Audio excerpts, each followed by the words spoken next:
November 9th, 2022. I've boarded a Lindblad ship named the National Geographic Explorer.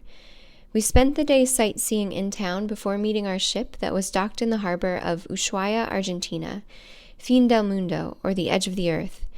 We are traveling in the Beagle Channel, a passage of water through the Terra del Fuego archipelago, or a stretch of water with islands. The sun is setting as we head toward the Atlantic Ocean and the Falkland Islands, also known as Islas Malvinas, a different archipelago. This ship will be our home for 19 days. The National Geographic Explorer is well equipped to ferry over 200 passengers to and from Antarctica. I am meeting new friends and getting acquainted with our new home by exploring the chart room, the observation lounge, library, the bridge where the captain and officers steer the ship, and the restaurant where the kitchen crew cooks and serves us delicious meals each day.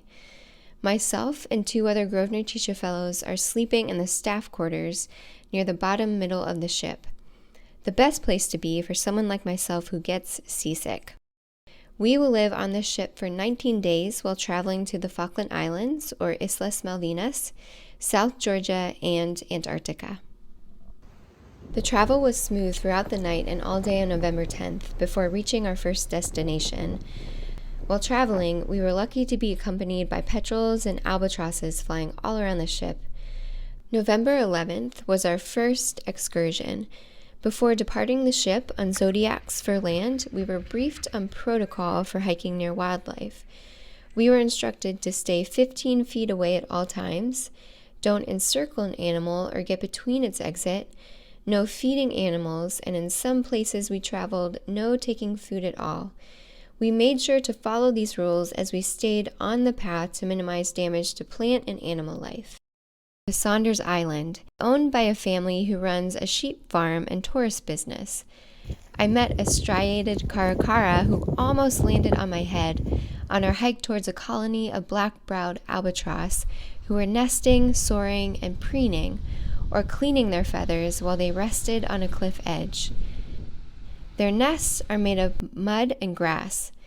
As I watched them soar in the sky, I was captivated by their enormous wingspan, measuring almost 8 feet or 2.4 meters. We continued hiking, and to my excitement, we met a colony of rockhopper penguins. We observed them hopping to and from the sea to their colony. They are the smallest polar penguins, weighing in at 5.5 pounds or 2.5 kilograms, and are deep-sea divers in search of krill and amphipods. We saw many sitting on top of their eggs, keeping the next generation of rockhopper penguins warm on their nests made from small pebbles. Within the bustling penguin rookery, I noticed imperial shags flying here and there with striking blue eyes. Each time we returned to the ship, we scrubbed and disinfected our boots to ensure we didn't unknowingly carry seeds with us inside the crevices of our boots that could be carried to our next destination and start growing where it's not meant to, which could harm the ecosystem. We returned to the ship for lunch while the captain and crew steered us to Carcass Island next. Before going out, we disinfected our boots one more time and headed for the beach, where we were met by a colony of gentoo penguins who eat fish and crustaceans and make nests with pebbles, grass, and twigs.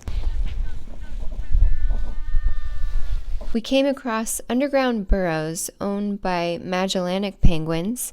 Their 2 black bands between their head and chest and thick white stripe near their head helps us identify them. This 2.7-mile hike took us over rolling terrain towards a settlement founded in 1872 that had tea and dessert waiting for us before heading back to the ship for the evening. Magical places awaited us on November 12th as we boarded the Zodiacs for Steeple Jason, a place many of the naturalists we traveled with had rarely visited. We were experiencing unusually calm, sunny, and relatively warm weather, with temperatures around 40 degrees Fahrenheit or around 4 degrees Celsius. This island is exposed to huge swells of the South Atlantic and can only be visited under ideal conditions. Steeple Jason was used for sheep grazing until the late 1960s. It is uninhabited by humans aside from a research station built in 2003 for wildlife observation. This island hosts the largest colony of black-browed albatross, clocking in at around 200,000 breeding pairs. We learned that over 70% of the global population of black-browed albatross breed in the Falkland Islands. We returned to the ship, decontaminated our boots, ate lunch, then back out on the Zodiacs as the ship anchored near a new island. Once on shore, I encountered the biggest jellyfish I had ever seen. I learned that this island has an annual rainfall of less than 16 inches or 40 centimeters, with sea cliffs that shelter more black-browed albatross, imperial shags, and rockhopper penguins. We even managed to see one macaroni penguin within the bustling rockhopper rookery. New Island is owned and managed by the New Island Conservation Trust, who runs the island as a wildlife reserve and a center for scientific research. Throughout our journey, we were told that these islands are believed to have been uninhabited by humans until the 18th century. A number of French, Spanish, Argentinian, and British settlements developed. The islands ultimately came under British occupation in 1833. Argentina still maintains a claim to the Falklands, known as Islas Malvinas in Spanish. This dispute resulted in a 10-week violent conflict or war in the Falklands in 1982 following an Argentinian invasion, which was pushed back by the British.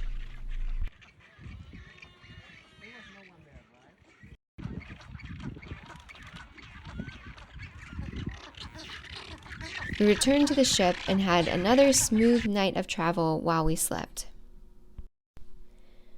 On November 13th, we arrived in Stanley, the capital of the Falkland Islands, a town established in the early 1840s. Today's population is under 4,000 people.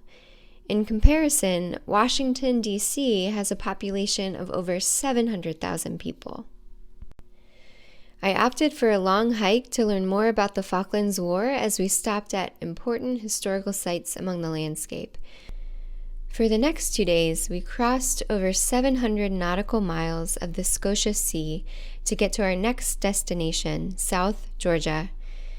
After we departed the protected waters of Stanley, I was overcome with seasickness and spent the next 2 days in bed, listening to the oddly comforting sound of the rocking ship and waves outside our porthole. Join me for part 2 of the adventure on South Georgia coming next, a place unlike any other in the world.